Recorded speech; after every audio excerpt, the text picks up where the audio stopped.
the story of Snow White and the Seven Dwarfs. Once upon a time, long, long ago, a king and queen ruled over a distant land. The queen was kind and lovely, and all the people of the realm adored her. The only sadness in the queen's life was that she wished for a child, but did not have one.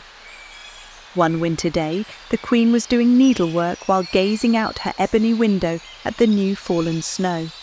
A bird flew by the window, startling the queen, and she pricked her finger. A single drop of blood fell on the snow outside her window. As she looked at the blood on the snow, she said to herself, "Oh, how I wish that I had a daughter that had skin as white as snow, lips as red as blood, and hair as black as ebony." Soon after that, the kind queen got her wish when she gave birth to a baby girl who had skin white as snow, lips red as blood, and hair black as ebony. They named the baby Princess Snow White, but sadly, the queen died after giving birth to Snow White.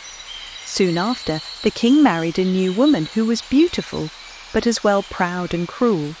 She had studied dark magic and owned a magic mirror, of which she would daily ask, "Mirror, mirror on the wall, who's the fairest of them all?" Each time this question was asked, the mirror would give the same answer, "Thou, O Queen, art the fairest of all." This pleased the queen greatly, as she knew that her magical mirror could speak nothing but the truth.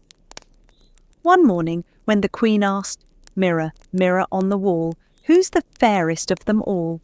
she was shocked when it answered, "You, my queen, are fair, it is true, but Snow White is even fairer than you."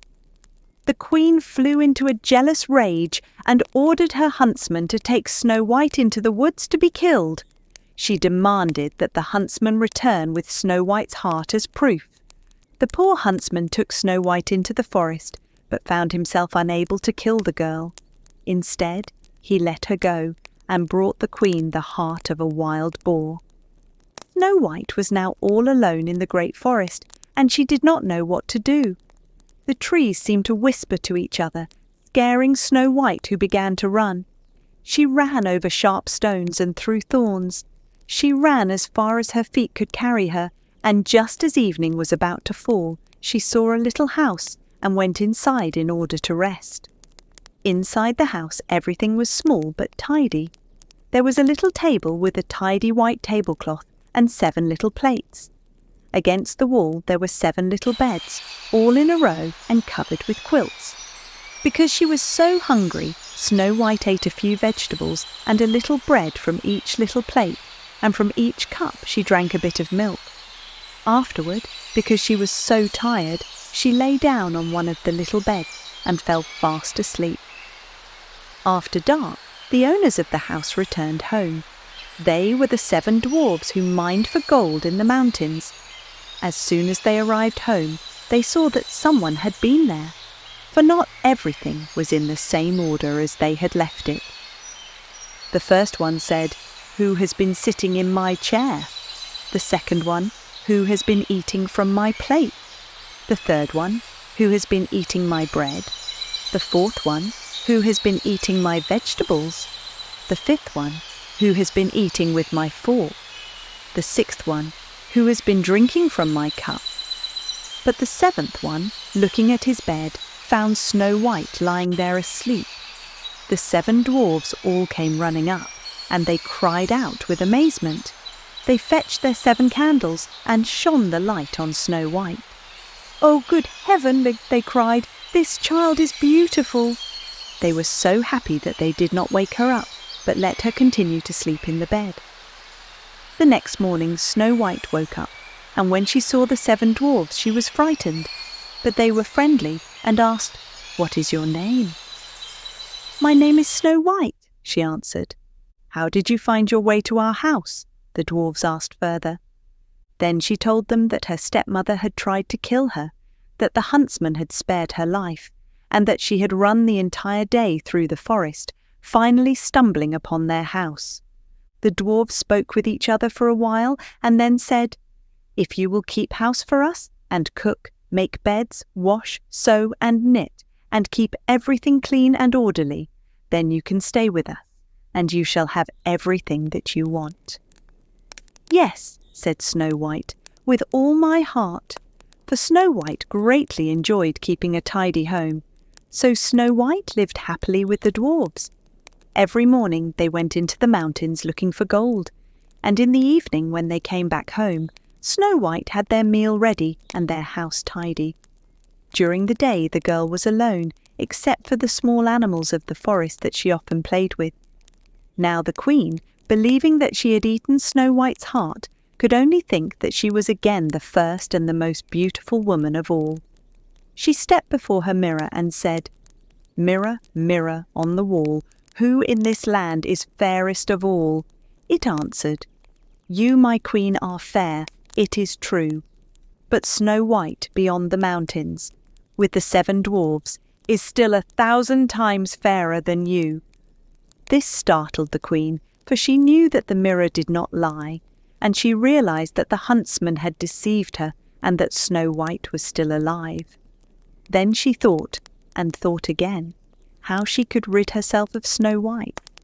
For as long as she was not the most beautiful woman in the entire land, her jealousy would give her no rest.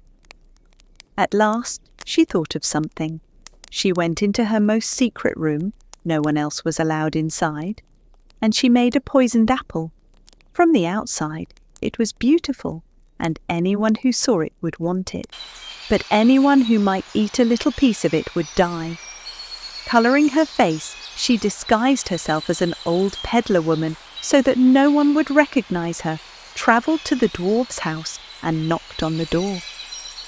Snow White put her head out of the window and said, "I must not let anyone in. The 7 dwarfs have forbidden me to do so." "That is all right with me," answered the peddler woman. "I'll easily get rid of my apples. Here, I'll give you one of them." "No," said Snow White, "I cannot accept anything from strangers." "Are you afraid of poison?" asked the old woman. "Look, I'll cut the apple in 2. You eat half, and I shall eat half." Now the apple had been so artfully made that only the one half was poisoned.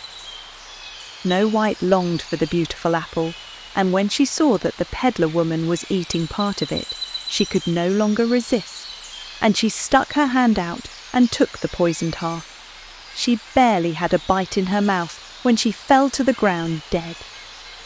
The queen looked at her with an evil stare, laughed loudly and said, "White as snow, red as blood, black as ebony wood, the dwarves shall never awaken you." Back at home she asked her mirror, "Mirror, mirror on the wall, who in this land is fairest of all?" It finally answered, "You, my queen, are fairest of all." Then her cruel and jealous heart was at rest, as well as a cruel and jealous heart can be at rest. When the dwarfs came home that evening, they found Snow White lying on the ground. She was not breathing at all. She was dead. They lifted her up and looked at her longingly. They talked to her, shook her, and wept over her. But nothing helped. The dear child was dead, and she remained dead. They laid her on a bed of straw, and all 7 sat next to her, and mourned for her, and cried for 3 days. They were going to bury her, but she still looked as fresh as a living person, and still had her beautiful red cheeks. They said, "We cannot bury her in the black earth," and they had a transparent glass coffin made, so she could be seen from all sides. They laid her inside, and with golden letters wrote on it her name, and that she was a princess. Then they put the coffin outside on a mountain, and one of them always stayed with it and watched over her. The animals too came and mourned for Snow White, first an owl, then a raven, and finally a dove. Now it came to pass that a prince entered these woods and happened onto the dwarf's house, where he sought shelter for the night. He saw the coffin on the mountain with beautiful Snow White in it, and he read what was written on it with golden letters. Then he said to the dwarfs, "Let me have the coffin. I will give you anything you want for it." But the dwarfs answered, "We will not sell it for all the gold in the world." Then he said, "Then give it to me, for I cannot live without being able to see Snow White. I will honour her and respect her as my most cherished one." As he thus spoke, the good dwarfs felt pity for him and gave him the coffin. The prince had his servants carry it away on their shoulders. But then it happened that one of them stumbled on some brush, and this dislodged from Snow White's throat the piece of poisoned apple that she had bitten off. Not long afterward, she opened her eyes, lifted the lid from her coffin, sat up, and was alive again. "Good heavens, where am I?" she cried out. The prince said joyfully, "You are with me." He told her what had happened and then said, "I love you more than anything else in the world. Come with me to my father's castle. You shall become my wife." Snow White loved him, and she went with him. Their wedding was planned with great splendour and majesty. Snow White's wicked stepmother was invited to the feast, and when she had arrayed herself in her most beautiful garments, she stood before her mirror and said, "Mirror, mirror on the wall, who in this land is fairest of all?" The mirror answered, "You, my queen, are fair, it is true, but the young queen is 1,000 times fairer than you." Not knowing that this new queen was indeed her stepdaughter, she arrived at the wedding, and her heart filled with the deepest of dread when she realized the truth. The evil queen was banished from the land forever, and the prince and Snow White lived happily ever after.